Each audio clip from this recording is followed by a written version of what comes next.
let's give a shout out to my man D Nice, man. We got to give it up for him. He just won an NAACP Image Award for Entertainer of the Year, man. Just for what he did during the pandemic, man. I mean, he really stepped it up for the pandemic. I mean, he probably had some numbers that was bigger than Versus. You know what I mean? Because he had everybody in his lives when the pandemic first jumped off.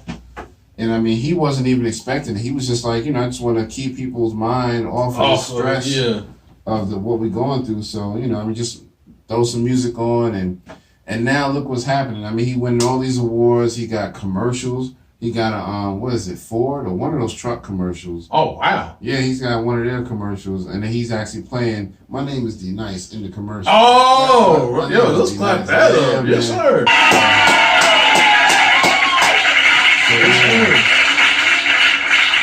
That was, he actually... Shut the fuck up! Damn! He actually beat out some heavy hitters for that Entertainer of the Year award. Okay, so, that's what's up. Who he beat out? One of them was Viola Davis. For some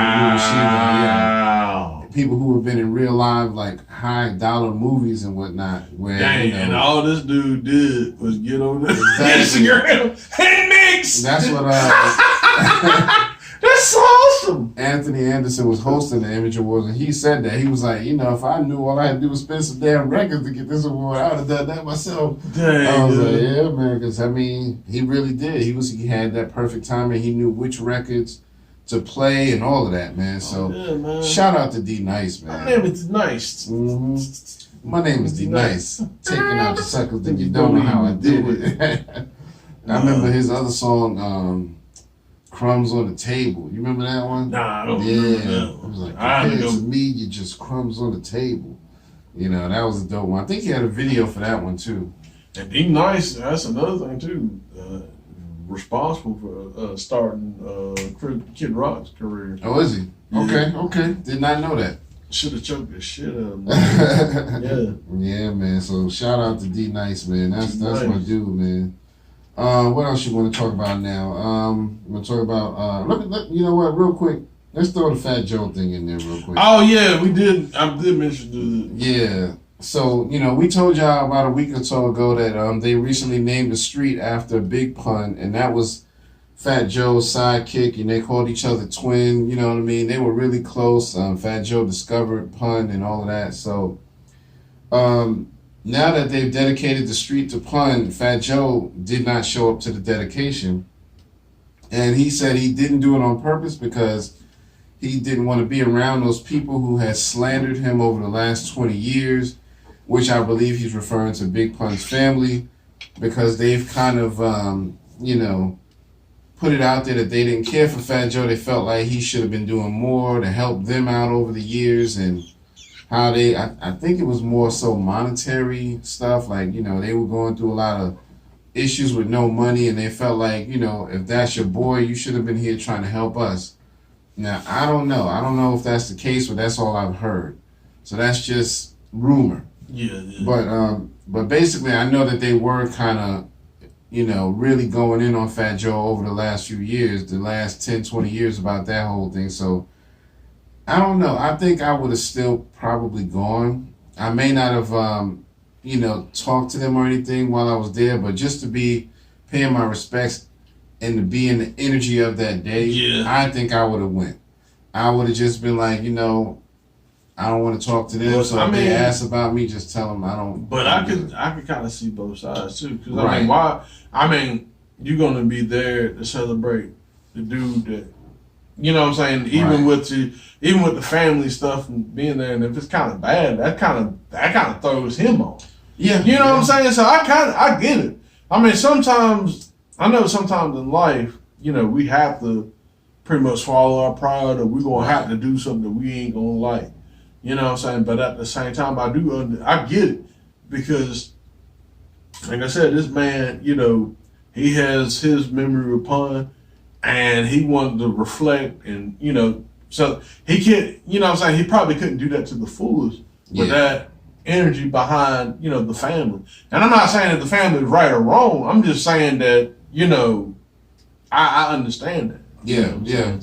Yeah, I mean, I get it too. You know what I mean? Sometimes it just, you hurt so much, you just don't even want to be around those people, which, that's understandable.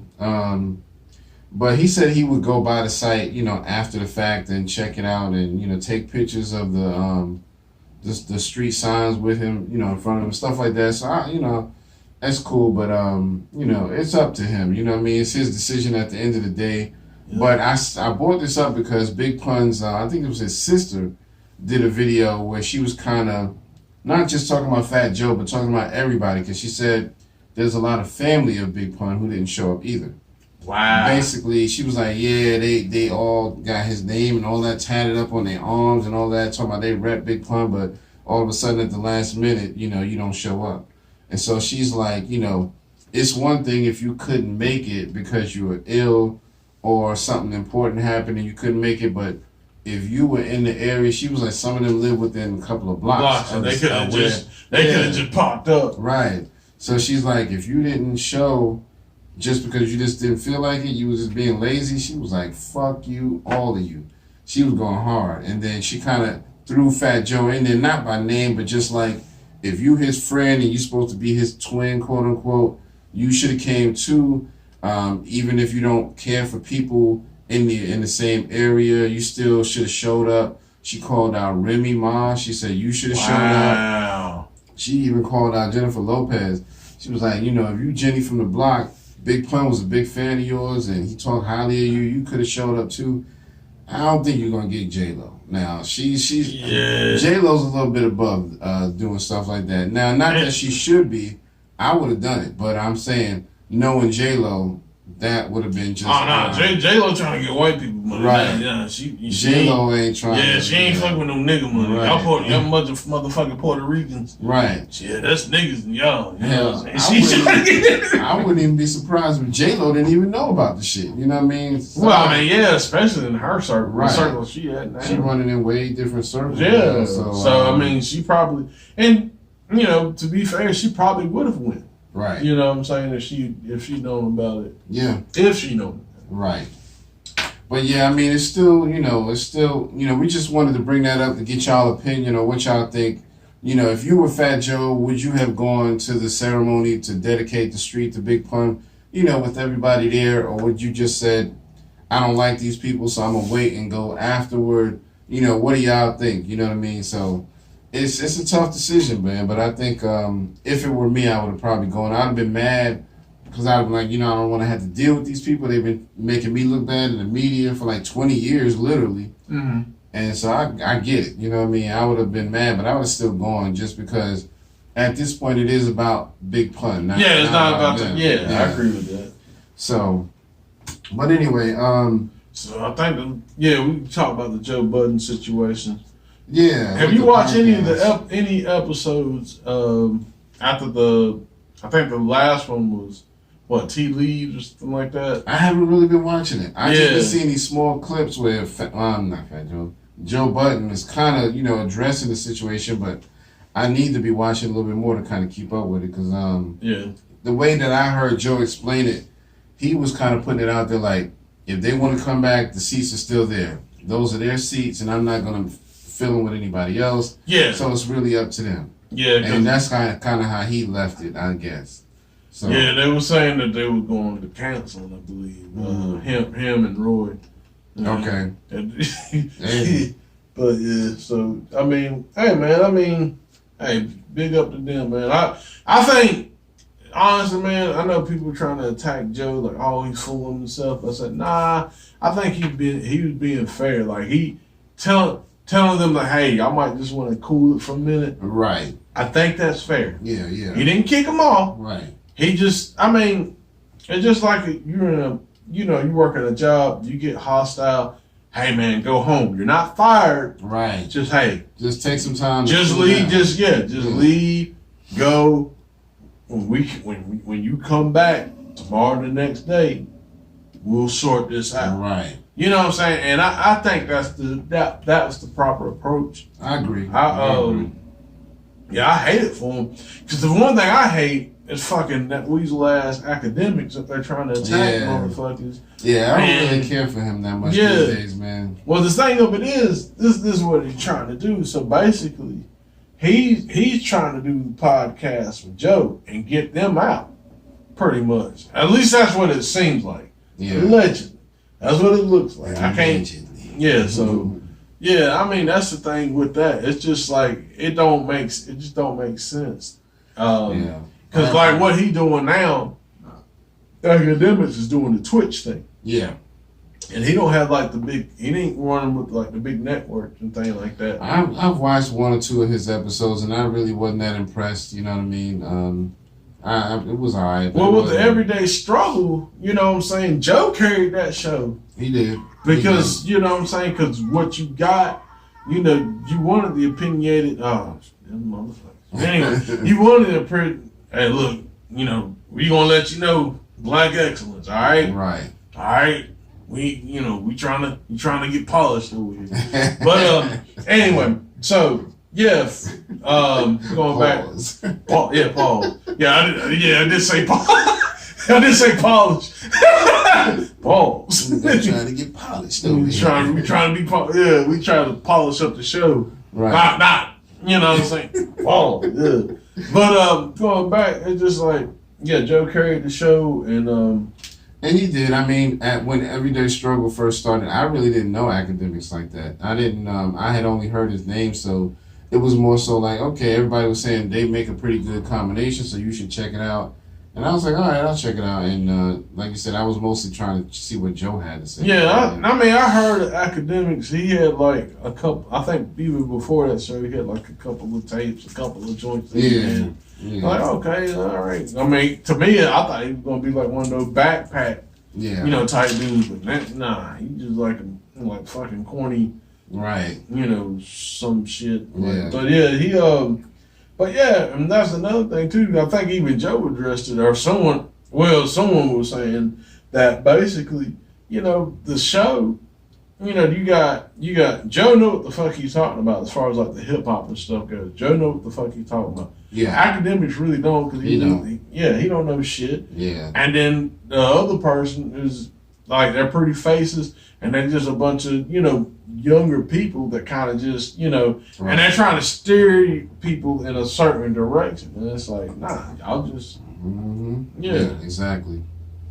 But and before we close out too, what I had wrote down earlier, I was going to ask you if you had any opinions on the new court case with Derek Chauvin from the George Floyd joint. Oh man, come on, man, he gonna walk. Yeah, it's going on right now. He gonna walk. That's what I'm saying. Like, shit, look, Crump already got money.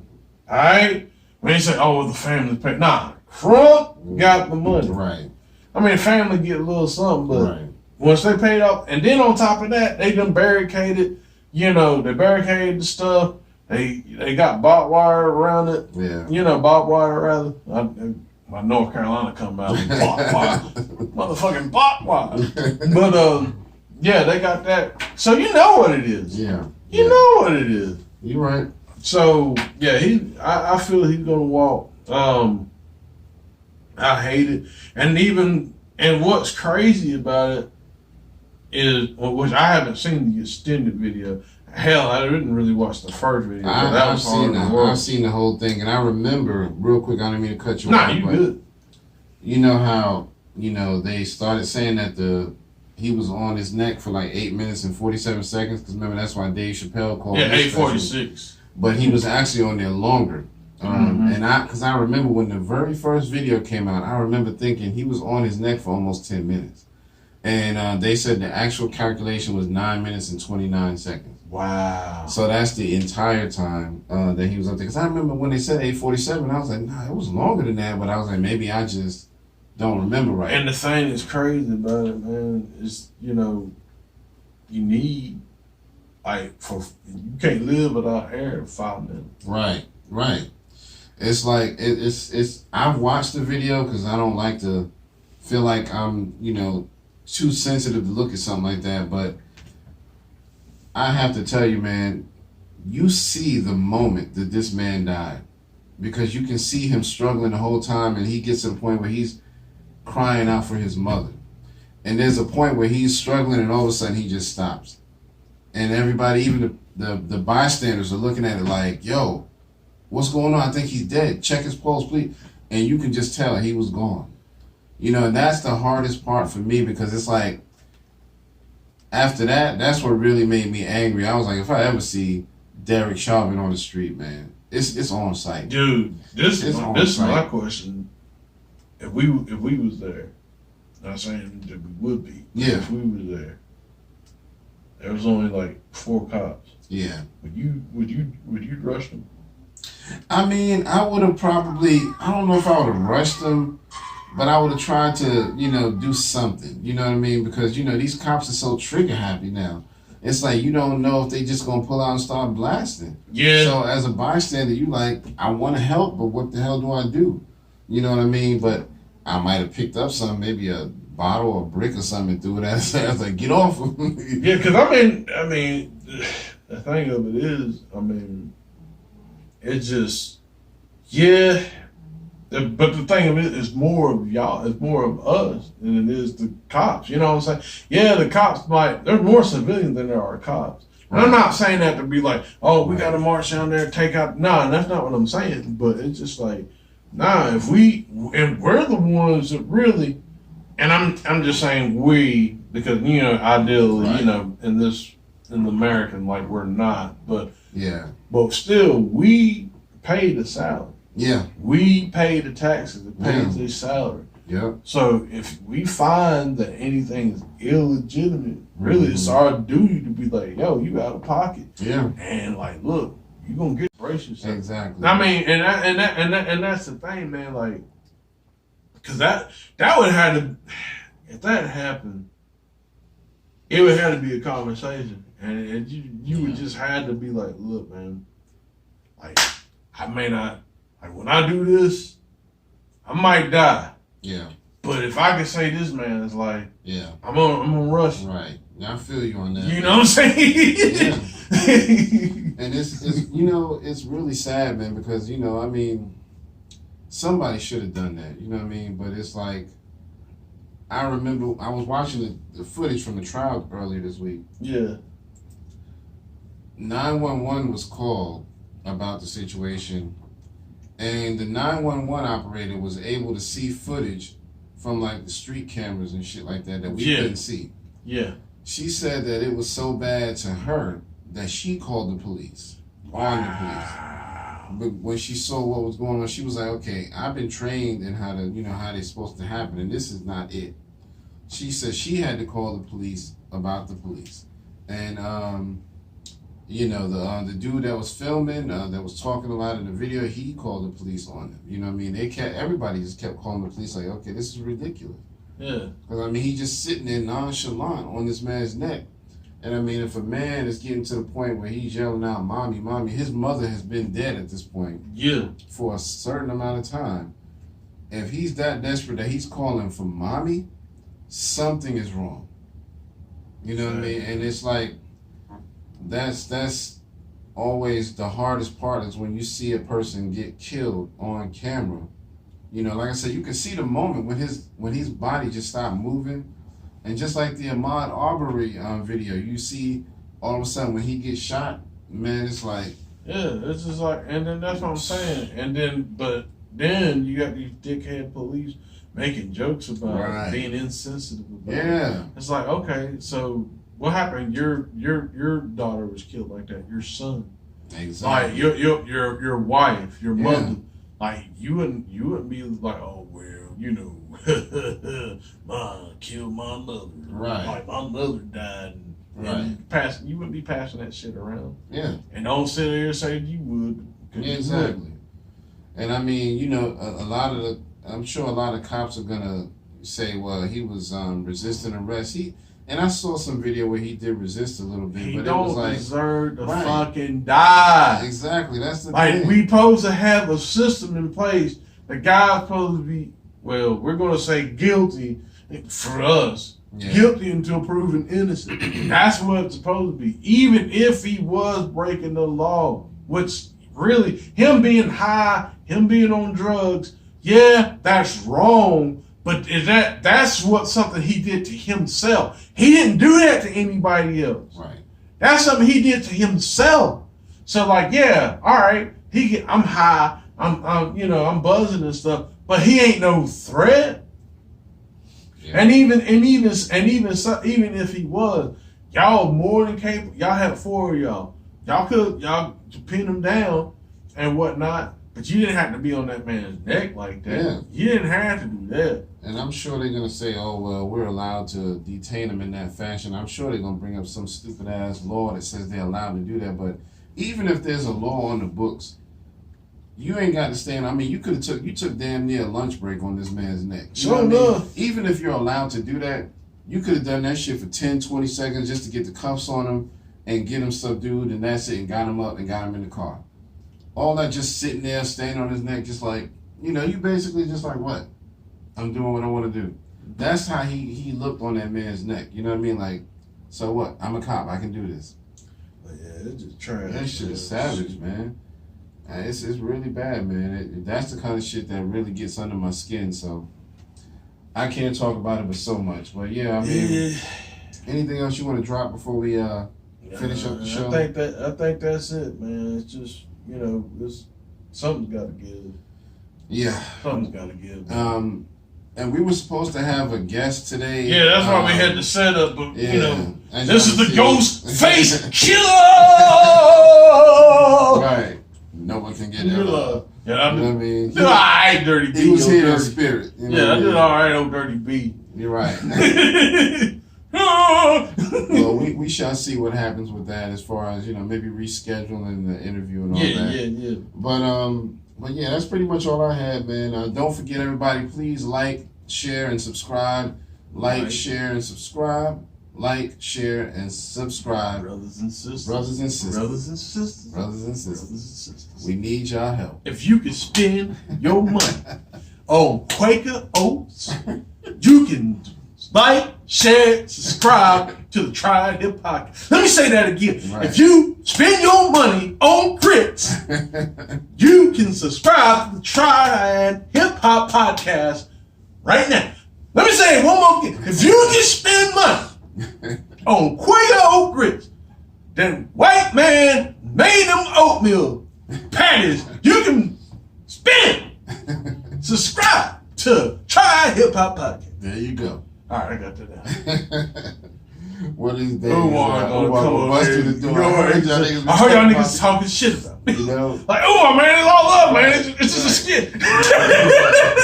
My bad. King Kong consciousness. We don't play games. Well, yeah, man. But we're gonna go ahead and close it down for Tried Hip Hop Podcast. This has been episode 160. We're getting close to that 200 mark. Before y'all know it, we're going to be at 200. So, 200. Check us out. Tune in. We appreciate y'all, the little bit of y'all who do tune in every day. Also, matter of fact, almost forgot. Let's give a happy birthday to Reggie Reg. R2G2. Oh, yeah. R2G2. Yeah, let's throw the... You know what I mean? I had to do a little tribute video. I had to do a little something for my mans on the Instagram page, you know what I mean? That was, it just kind of came to me, so I just do a little video up for them. Just let them know we appreciate them. If y'all heard our intro on the YouTube videos, that came directly from him and his company, which is R2G2 Productions. So y'all need to go check that out. If you're a local artist and you want a good beat and you don't want your producer all in the videos, dancing. Come over to R2G2 Production. You know what I mean? Happy birthday, Reggie Reg. We appreciate you, man. He always tunes into the show, so we really appreciate him for doing that, man. So, but yeah, for episode 160, this is your man Kurt, and this is Howie, and we will see y'all on the next one. All right. Peace.